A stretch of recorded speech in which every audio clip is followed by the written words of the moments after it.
My comfort would be is for us to begin with what Newport has done, since we know it's passed muster and it's been fully litigated by the federal government, and that maybe the next step is that, you know, we as a staff look at this, maybe bring code enforcement involved in it, and then kind of have some bullet points for the application, because ultimately what we'd be doing when council would be ready to act on this is we would be passing a resolution for Dave Hahn to make a text amendment application for KCPC, and then obviously because of this issue being kind of a hot issue, you know, PDS would kind of get involved to some extent,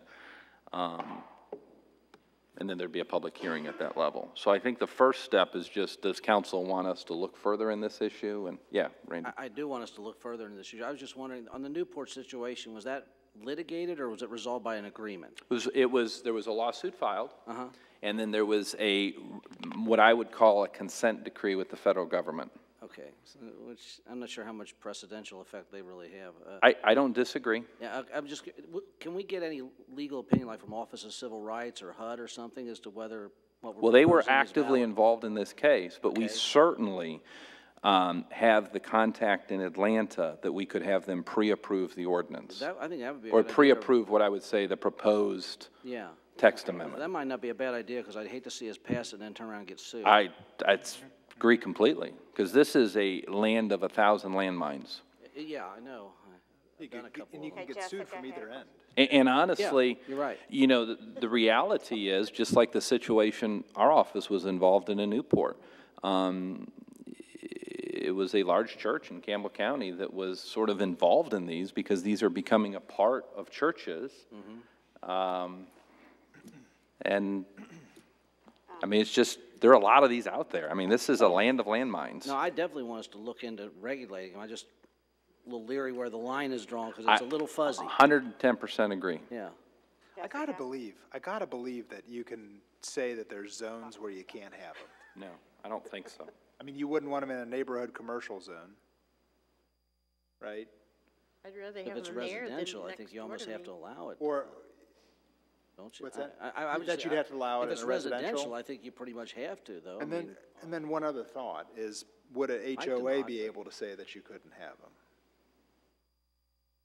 I doubt I it. know, And it's a different issue. I think an HOA could, because their standard is going to be different than the government's. Well, then we're gonna all start. well, I know there's some, well, Erlanger Lakes tells them you can't have a certain loan, I don't think they can. you know, to live there. But we have no control over what an Well, HOA does I anyway. understand, but Yeah. the question was other areas, but yeah. I know, I was just asking about as far as I would think precedent, an or HOA what could, that because might, that's what not a precedent that might government create. requirement, that's more Is of a that contract. if we start having HOAs and say you can't I have don't them. know, There's governmental money involved in that HOA. could be, yeah, that's true. Needs something, but, yeah, you're right. You'd have a better argument on that. Completely separate, you've got a better argument, but I still Jessica don't has think a you question. can, because it's a, Do we have the ability to regulate how far away from a school or a park? Should. Is that part of the Newport? Was not an issue there. That's a great point, though. Need some more park there. It would have a logical reason. I mean, not comparing apples to apples. Right. Unless they're a pedophile. Yeah, you know, I guess the tough part is that you're talking about someone who's By handicapped, discriminating. and it's not necessarily always going to be someone who is drug or alcoholic. It's a gray area. The test always is there a rational basis for government to interfere with somebody's rights? So you would have to justify that rational basis. And I kind of agree with you that it, Sign this, Jack, would you? I said kind of, qualify, it's a qualifier there. Just write your first name. All right. You know, here's the reality. And I was talking to Jeff Mando about this, and Jeff Mando does most of the litigation defense for the Kentucky League of Cities. And this is a ripe area right now for litigation. And Jeff doesn't have all the answers, and he's probably defended almost every city that's been sued on this issue, just because it's an evolving area. I mean, 5 years ago, nobody thought about these things. So, You just put something in there, and I guess you can change it if something, you know. yeah, but I think Randy's idea is that we could certainly get it pre-blessed by FHA. Renee had a question. Yeah. Sorry. Are these establishments gender-specific? Yes. I mean, if you've got, Most of them are women, I think. I'll say this, because the ones that we have seen so far that we know of, it's either all male or all female. Yeah. They live in the same house, that are in the same house, yeah. Any other questions or discussion on this? My concerns, my deep concerns would be how our elderly citizens are gonna, how terrified they will be if those people move in next door to them. I think they will just be terrified. Yeah. Yeah, and this really kind of goes against the whole goal that we have in trying to get rid of single-family rentals. Yes. You know, the goal of trying to have single-family ownership in the city, people who care about their Right. house and the property and the upkeep, and they care about fostering good relationships with their neighbors. You just Right. don't, I just don't foresee that happening with these type of homes. Yeah. So I think what I'm hearing is that you want us to continue to look at the issue, to walk slowly. And, is that fair?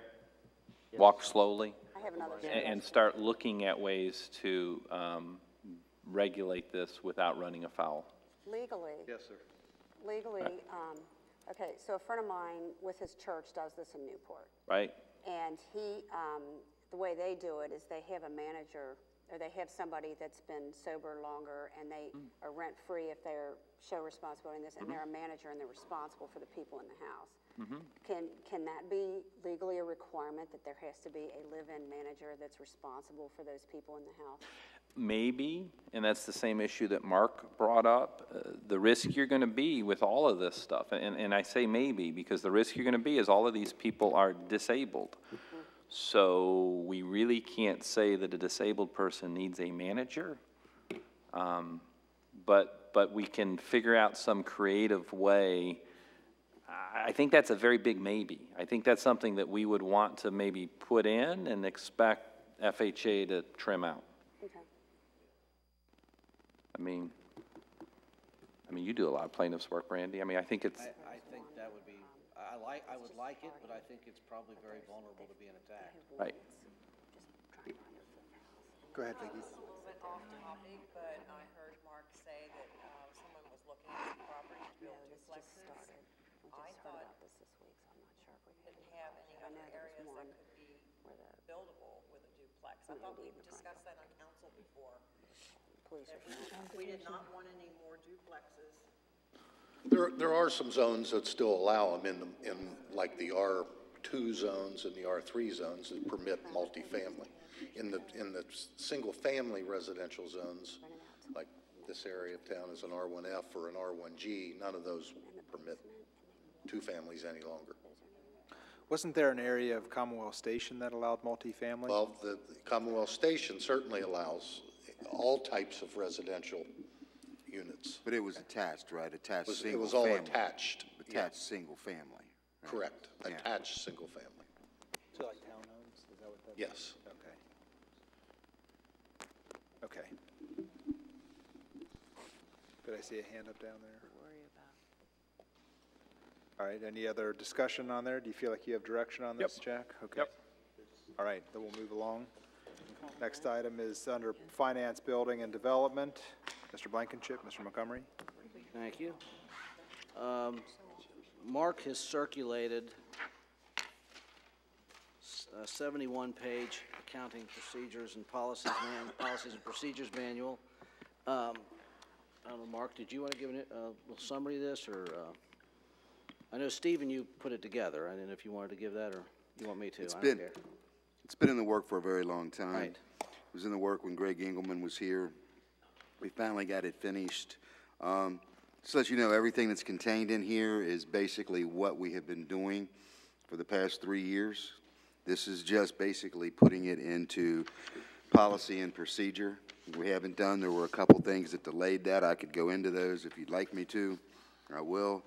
However, this is exactly what Greg began working on. Steve finished. We had to do a few tweaks to it. Once, in fact, we changed a few things. Our payroll service, some things with timekeeping, some stuff like that that we did. I think it's pretty encompassing about what it is and how to do it. So I'd be willing to answer any questions that anybody has. The only huge difference in this is, of course, what I sent you, and I highlighted. I only did that for one reason, and I did that so that, in fact, you would know that that was a change in our operating procedure from what we had done before. The only reason that I sent that the way I did. So I don't want anybody to read into that anything other than that. Please don't. It was simply for informational purposes for you to have and act upon. Now, there are some policies in here, like the investment policy, that already has been adopted, but it's part of that manual and what it is. Some other things in there, so I'll be willing to answer any questions anybody has. Steve, by the way, bailed on us tonight because his daughter is graduating kindergarten tonight. So, and they were making him sit through a PTA meeting before the graduation, so he'll pay for this later on, but no, I'm just kidding. But he would have been here tonight, but that's why he's not here. So I know you got it. It was pretty thick. You didn't get it very quickly.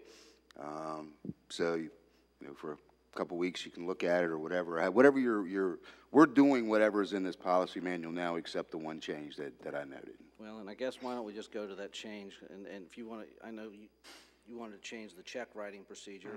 If you want to explain to us why you wanted that, I'd like to hear that.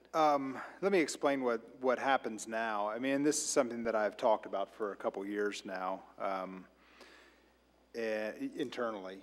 And what's happening now is I get a copy of the check registry every time we run checks, and I review it. I can't say that I review it every time. I had for a long time, and honestly, it does take time, and there's the questions that I have, being that it is on the back end, it becomes more reactive on my part, and sometimes I don't necessarily go through and get every one of those questions answered.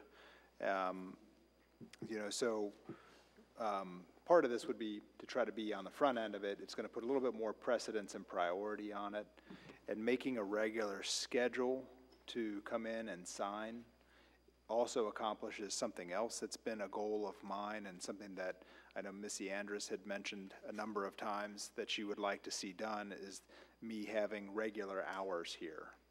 So by doing this would establish a time, say like Wednesdays and Fridays at noon, that I'm going to be here for an hour to go ahead and get these things done.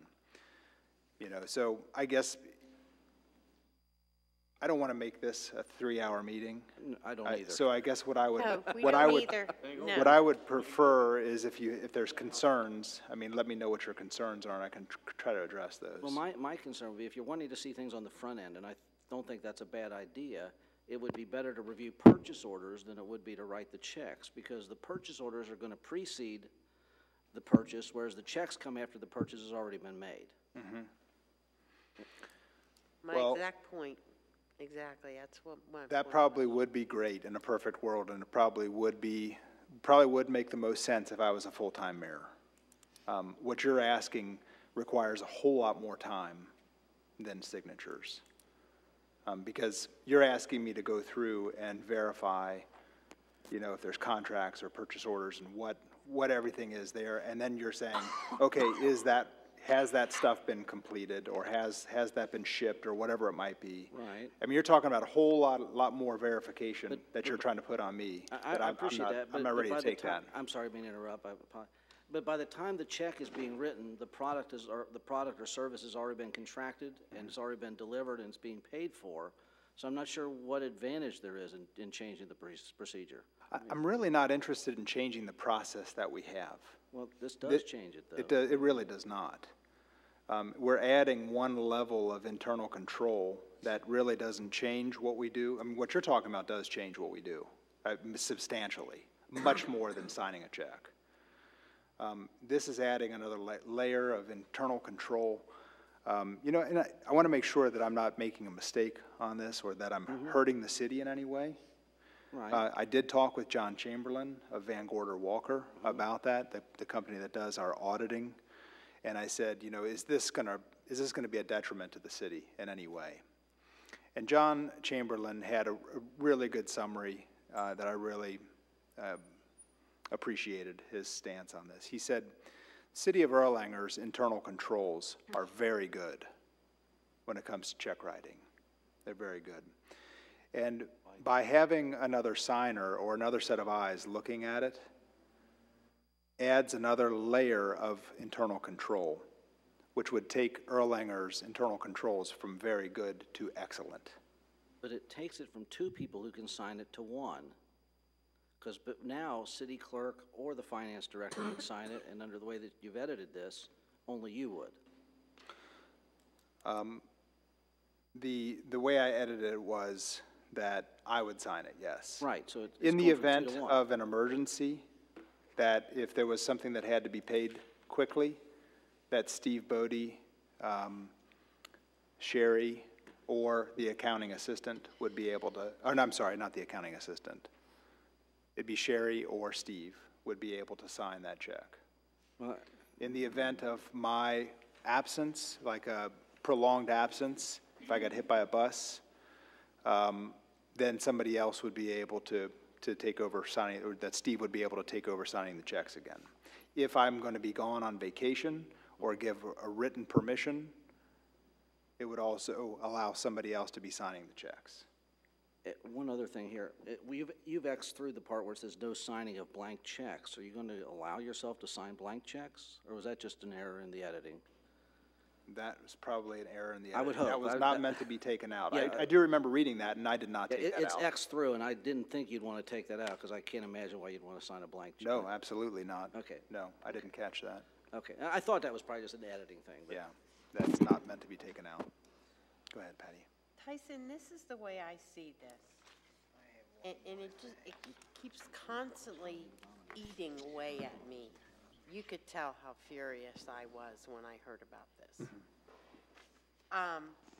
It doesn't seem like you ever trust anyone. And I feel that that is a personal problem of your own. We have an incredible staff.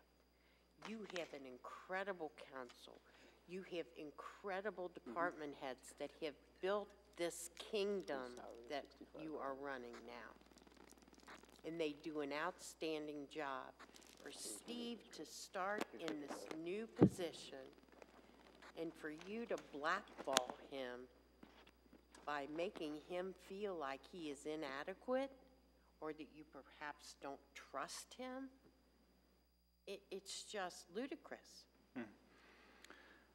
I can't speak for Steve. I don't think he takes it that way. Well, I know, and I don't want to speak for Steve either. I just know how I would feel. You are such a micromanager. I don't know why you can't let go and trust. We built this city, and you have it, and you just keep constantly putting everything down that we've worked to build. We're the laughing stock. Can I, since we talked about Steve, I asked Steve, he was not going to be here tonight, if he'd write something down, I'd read it for him tonight. This is nothing that the mayor hasn't already heard before, because we met with the mayor a couple different times about this beforehand. Yeah, he said the same thing to you that day. My biggest concern as finance director is that by adding the mayor as an authorized signer of the city check, of city checks, means that we are granting full access to our bank accounts containing millions of dollars to an elected official. That's not a problem with this administration, but in future years, as new mayors take office, it could potentially become more of a concern. Part of my role is to identify risk as they pertain to the city finances. The more people that have access to the city bank accounts, the more potential there is for risk. There's more than black and white. Go ahead, Vicki. That's the point I was gonna bring up. You know, you are willing as a mayor to come in extra time on this. But when we get other mayors who follow you, and I know we had this problem with our last mayor too. He didn't understand why we were doing something. He said, Mayor, it's nothing against you. It's that you have to think about other mayors that Down are the gonna road. follow in your footsteps. I mean, you know, you're okay, but somebody that comes in next might not be. You know what I'm saying? I think then the policy That's gets my changed, fear, yeah. That it gives too much control to one person. And like I said, I know the last mayor didn't, remember? Oh, yeah, he was got really furious. upset. He told us Can- he was gonna veto, but he knew we would override his veto, so. But yeah, I mean, that's what we always think of. It's not you as a person, but it's like what's gonna happen in the future. I'd like to say something about control because I think that this has gotten kind of taken a different direction. Okay, number one, the internal way we process checks will not change. The only thing that's going to change is that signature on that check and how they are being done now. Okay?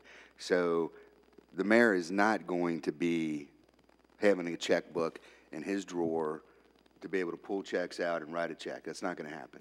Now, I don't know, and he was going to go see the bank today. I don't know if he did or not, and talk to somebody over there. yeah. You know, so can he walk into there and go over and get a counter check and say, boom, here you go, and write a check for $1 million and walk out with $1 million? I don't think that's going to happen. I think the bank, obviously, if anybody would walk in there and do that, would be calling somebody and saying, hey, what's going on here? Happened to Lawrence. Well, it happened by the finance director. So there is some difference that happened in Covington also by the finance director.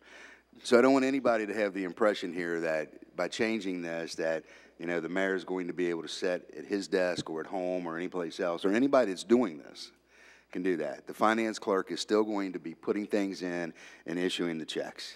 You know, and she's going to be printing out the checks. Well, it's a female in that position now. They're going to be printing out that checks after all those documentations have come in. That check now goes to Steve Bodie.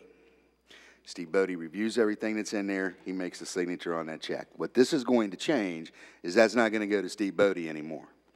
It's going to go to the mayor, the way I understand it. So now you've taken that duty away from your finance director. And I also talked to Mr. Chamberlain, and Mr. Chamberlain also said he's our auditor that the mayor talked to. Most cities of this size do not do this, that have a finance department and do this. The mayor and I talked about that also before tonight. So those cities are like that. And he also said that he saw that this being an extra internal control, we already score high enough. We score the highest we can in internal controls. So adding this extra signature, this extra set of eyes, doesn't get us any more points on our audit. Okay? We're already as high as we can. However, it does add another level of internal control. It does. As long as it's done in a manner that somebody's looking at them and just not signing them without looking at it. So there are benefits to doing it this way. There are benefits to not doing it this way as far as having the finance director and doing that. You know, and what we expect of our finance director, we make him have a master's degree in accounting. We have our finance clerk out there that makes sure she has a degree in accounting and doing these kind of things and that. And I'm not saying this against this mayor whatsoever. I want everybody to understand that. I'm saying this about, it doesn't take anything for either one of us. All we have to do is go out and get 2 citizen signatures to run for city council. I think it's the mayor's the same way. It doesn't mean that I can't have had something in my past. Everybody that works here, somebody said talking about backgrounds before. Well, everybody that works here, Mr. Burke, has a background investigation done on them by the police department, whether it's public works, whether it's general government, whether it's fire, police. Police do every one of those. That's fine and dandy. After they've been here 10 years, do you do another one? No. Well, if it had been here 10 years, if you also look at our personnel policies, if there's any kind of trouble that comes up on any of those things, they have to report it. And if we don't report it, then, of course, there's those disciplinary actions we can take against that. So I'm not saying that things can't get through, but what I'm saying is you can get elected to this city council without absolutely nothing done to your background. So what you're doing right now is turning over those internal controls to the elected officials, whoever they may be. It may not be you, me, the mayor, anybody. That's the decision. It's not because it's Mayor Hermes or because it's any of us on the council today, sitting today. It's what you want to do in the future and how you want to handle this. That's what this debate should be about. And if it's fine and we want to add this extra step to do that, then we do it. If we don't want to do that and you want to leave it the way it is, that's the way it should be. It's not an extra step for anybody other than me. Let's clarify that. And I get it. It's different. So it's a change and it's scary. But, you know, this is a change for the betterment of the city. This has nothing to do with me trusting or not trusting Steve Bodie, and he understands that and he knows that. This is about trying to be proactive. This is making sure that we don't get surprised like Covington or like Florence, and making sure that we don't find a surprise later. This is going to help us. There could be the next surprise, not necessarily you, Yeah. Tyson. Yeah, Down the road. It would- You're not. I wouldn't do forward- that because it would hurt my ability to get reelected. Do what? That went over my head, sorry. Go ahead, I Vicki. just want to say that you, I want to commend you because I think you've been more involved in a lot of our other mayors. Nobody sees me, I'm short. You go out to the community, but not every mayor is going to do that. Not every mayor is going to want to sign all those checks, is Yeah. what I'm saying. Sure. I shouldn't be punished for what someone in the future may or may not do. I know, but I don't like to change the If it ain't broke, Karina's had her hand why up for a fix long it? Yeah, time. go ahead, Corinne, I'm sorry. I'm talking. All right, okay. You know, Jessica has her rule book here, and it doesn't, just because it's legally okay, doesn't mean it is okay. And, you know, I didn't hear everything Vicki said because I don't think she's speaking into her mic. But if I'm repeating this, I'm sorry. But we went through something like this a couple years ago with Mayor Rouse and with the CAO. He was going to do both. And we, you know, we liked him, but we said, we don't want to do this because you don't know who's going to get elected down the road. And I think that might have been what Vicki said. This is the same thing. You know, what you're mayor now, but who's going to be mayor later? You know, once this is in, you know, when they get a new mayor in, we can't change it because he's not going to want to change it. And what if it's some crazy person, you know? But, lost my train of thought. Totally lost my train of thought because I waited so long. Too young to be doing that. I know. But anyway, as a citizen or as a city council person, like Mark said, I am not comfortable in a large city like this. If this was a small city, that's fine. But in a large city like this with, I don't know how many checks we write a week, I am not comfortable with any, I don't care if it's Mark Otto, Mayor Rouse, or you, or whoever's down there, I'm not comfortable with any mayor having writing the checks. I think we hired Writing the checks. signing the checks. We have a financial officer for that reason. And I just, you know, it's not hard to get elected. You go out and it's a popularity contest. I worked at a bank and you have to get bonded. I don't know how much that costs, but I'm sure that's something you would have to do, and that's going to be taxpayer dollars to get bonded. I have no idea how much that costs, but I can't imagine you can do that without getting bonded. And I just, you know, it doesn't matter to me if legally you can do it. I'm not comfortable with any mayor doing it, not you. Got a question over here. Steve has. Go ahead, Steve. Also, in the annual audit, the audit committee is comprised of the finance committee, the mayor, Steve, I believe, the city manager. And in choosing the auditor, the mayor has the final say. So you have someone that's writing the checks that also is choosing the auditor. And as far as internal controls, I think that's extremely bad. Yeah. It good still point, isn't, Steve. I still don't write the checks. Let's get this straight. I'm not writing the checks. Talk about All your I'm doing is giving the final approval on the payment. But you're signing that check, and when you're signing that check, you shouldn't be picking the auditor.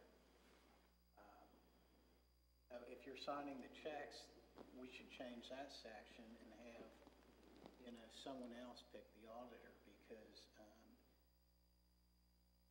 I'm not following that at all. either employed or doing the work in the office should not be picking the auditor. It should be someone totally separate. It should be outside eyes looking in.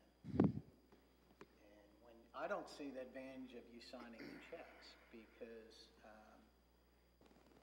unless you go through all the documentation, what's it really doing? You know, it's not something that that's easy to explain. I guess I could walk through a couple scenarios and try to help you understand what I'm thinking or why. You know, my feet are held to the fire from city council, from citizens, from the businesses in this community. People ask me questions. I know Vicki Kyle brings it up all the time. I know she understands this. When she's at the grocery and someone talks to her and asks her a question and she's not familiar with what they're asking her and they've found out before she has, she's not happy. I'm in a similar boat. You know, so a recent example, which isn't a huge deal, but hear me out. You know, I had a question from a resident about the restoration on Nelson Road. The sidewalk work that's just been done. The sidewalk's all in, it's beautiful, people are using it, they're walking up and down it every day. The grading has not been done around it. It looks like hell. It hasn't been seeded or strawed. It's just been left. And it's been like that for, you know, over a week or so. Someone said, when are they, you know, they said, are they going to come back and seed and straw that area? And I said, you know, definitively, I know that was part of the contract. Yeah, they're going to do it. But I don't necessarily know when. It would be nice for me to be able to say, we're holding money. I know we're holding money on them until it's done. So you can have comfort. I'll find out what the date is, but for right now, you can rest assured knowing that I know we're holding money until that's done. Another example, I almost hate to bring this up. Another example is our fire stations, or our fire study that we did. Over the course of that work, the company that we hired for about $75,000 to do that study, we had paid them almost $50,000 and had absolutely nothing to show for it. And then the company went out of business. Whether you're aware of this or not, we are darn lucky we got that study completed, and they completed it within the cost that we had contracted them. One of the owners of the company started another company and finished our study. And that's part of the reason why it took whatever it was, 6 months, 8 months to get that done. Okay? Over the course of that, I had been following the check registry. I knew we had paid them a substantial amount of money. It was brought to my attention that the company went out of business. And I said, hold on, you know, what happens to all that money we paid? Mark had mentioned to me, well, thankfully we haven't paid them anything.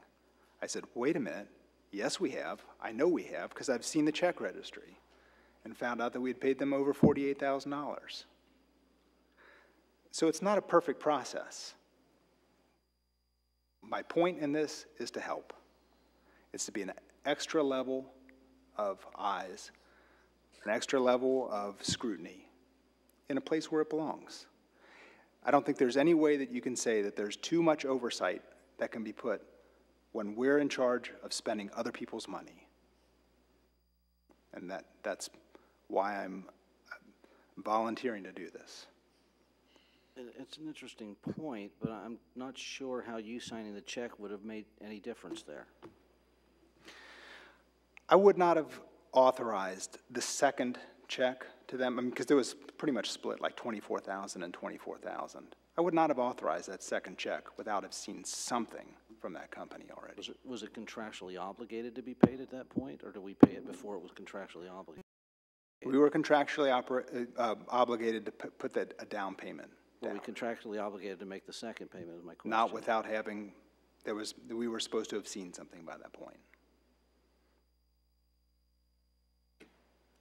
Yeah, please. I think. Like what you're talking about is, you know, to hold up payments. Correct. So the finance clerk writes the checks, and then they go to you, Mm-hmm. and you can hold the check if you don't want it paid out, otherwise it goes to Steve to sign. Like that would be a good balance. Mm-hmm. Yeah, I mean, or just even if it's a question, you know, and just like that would have been solved that quickly. You know, the second check comes through. Have we gotten something yet? I haven't seen anything. You know, and then the question's answered and we pay it out. And are there That way he's not signing the checks, we can prevent the check from going out. Questions whether that payment should be made, is hold the check. I think Jessica had a question. Somebody else had their, yeah. I did. I like that idea too. No, I forgot what I was gonna say. Must be contagious. Jessica had her hand up too. We can come back to you. Oh, I know. No, what I was thinking of is maybe we need to establish a policy, because I know as an individual, if I've contracted somebody to do work on my house, I'll give them a down payment, but I don't pay them until I see the work. We went through this when we built a house out in Grant County for my son. I deal with it every day. Yes, so you know what I'm talking about. The brick was all in crooked, and it was time for his payment. I said, you don't get your payment until I'm satisfied with that. But, you know, you have to have that in the contract. Sure. But maybe that's what we need to look at, that nothing gets paid. But I like her idea too, because you could be like a double check, Don't we do that already? if you're willing to do I that. did mean, talk that's with extra Heritage Bank work. about a dual signature check, and they said to me that does absolutely nothing. They said with the speed of you know, with everything going through the Fed and the speed of the transactions, they said there is no way for them to follow the double signature. I mean, Is that what you're that's a saying? heck of a responsibility for you, that you have to double check everything, but That's why it shouldn't be done. But I think a policy needs to be put in place, and then if they violate that policy, you as mayor, you go after them, because we shouldn't be paying people before they've done their work. That's scary. That should be a big no-no. Ms. Fetty's had a question for a while. I guess my thoughts on this are, I don't even think this is for council to have a discussion about, because if you know, Mr. Wickman and I sat in the KLC new officials training, and we went through this in pretty detailed. It specifically says with a mayor-council form of government, which is what we are, there are powers and duties that are of the mayors. Specifically, it says, make and sign all bonds, notes, contracts, and written obligations of the city, or designate an agent to do so by executive order. So this isn't up for us to make this decision. Yes, we can ask questions and get an explanation as to why he would like to make this change, but in from what I'm reading, and Mr. Wickman can correct me if I'm wrong, this is an executive order that has given Steve Bodie the ability to sign the checks. And all we're doing is taking the responsibility back to what it originally is of the mayors. I think that statute's dealing with contracts. It's not necessarily checks, or I don't think they're covered by that. Bonds, notes, contracts, and written obligations of the city. It It's doesn't say- KRS 83A.1308. KRS 83A.130 subsection 4 also states that the mayor can promulgate policies subject to the approval or disapproval of council. So I think we do have the right to question this and decide if we want to agree with this or not. I think if the statute is specifically meant checks, it would say checks. There's the rule of statutory construction that the words in a statute mean what their ordinary meaning, and that's not a check. I mean, there's other lawyers here who might disagree with me, but that would be my interpretation of the law. Yeah, I'll jump into the weeds, why not? I'm on vacation in 2 weeks, so if y'all fire me, just don't give me notice until I finish paying for my Disney Universal trip. Actually, Frank, do you have a comment on this first, and I can rebut it? Sorry? Do you want to comment on this first? Yeah, Mr. Blankenship has identified the appropriate section. And what is that again, please, so I can write it down and go. KRS 83A.130, subparagraph 4, it states as follows. Before I read that, let me emphasize the fact that we're dealing with a, 60-page policy? 71. 71-page policy proposal here, and I emphasize the word policy. But subsection 4 of that statute says, subject to disapproval of the council. It's the beginning phrase. Subject to the disapproval of council, the mayor shall promulgate procedures to ensure the orderly administration of the functions of city government. And that's what this 71-page proposal is, but it's subject to the disapproval of the city council. That's the specific statutory language. So how do you? Would you mind defining promulgate? Say what? Would you mind defining promulgate for everybody? Promulgate means to produce, to distribute, to, Doesn't mean to produce. well, then you what have you a asking for? definition What'd in you mind. say? What is it? Promulgate means to put out to a group. So let me jump in the weeds here, and I think I'm somewhere in the middle on this issue. And I said this to the mayor before this meeting. We have a 71-page document that discusses financial rules. I think that has gotten large enough that 83A 1304 would probably apply to that in its whole. We also historically have dealt with these issues through municipal orders. However, where I disagree with Mr. Wickman and Mr. Blankenship is I think under 83A 130, I actually think that the mayor has the absolute authority on issues as it relates to checks. I know it does not say checks in here, but it says that all bonds, notes, contracts, and written obligations of the city. I'm not sure how a written obligation of the city would not be a check, shall be made and executed by the mayor. So I believe we have a situation here where the mayor is ultimately responsible for the checks that go through, and probably this is a situation where that entire set of financial regulations probably does have to go through a municipal order, but as it relates to specific delegation of the ability to write bonds, sign notes, sign contracts, every contract we do in this city is signed by the mayor, and sign any written obligations of the city, I think that the mayor would have the executive authority to do that. If they meant checks, why didn't they just say checks? I don't know. I mean, it seemed like it would have been a lot If your clearer. interpretation is correct, I'm sorry. There's nothing in here that the says language is checks. mandatory. Which is why it would fall under the So general the policy. mayor of Obligations, every it's a written city obligation council of the government in city the to check. state would have to sign all checks unless he delegates that. Correct. Correct. Some executive order giving someone else that authority. Written obligation sounds like a contract. To me, a check would be a financial obligation. It would be great if this stuff was clear, right? I mean, We wouldn't need lawyers. I mean, right. I mean, I hate about the law. Typically, works different ways, yeah. I mean, Well, what I can say is, you know, from talking to Steve, we just don't think it's a good idea to have the mayor signing the check. You've made that I clear. just disagree. Okay. So if this is gonna come from a recommendation from our committee, the recommendation is we adopt the policies and procedures without that change. Okay. I just think it's a bad idea. It's not you, it's whoever the mayor is. Right. All right. Any other discussion on that? All right. There's no other items. Well, actually, you know what? I did want to make one quick comment, just to fill everybody in.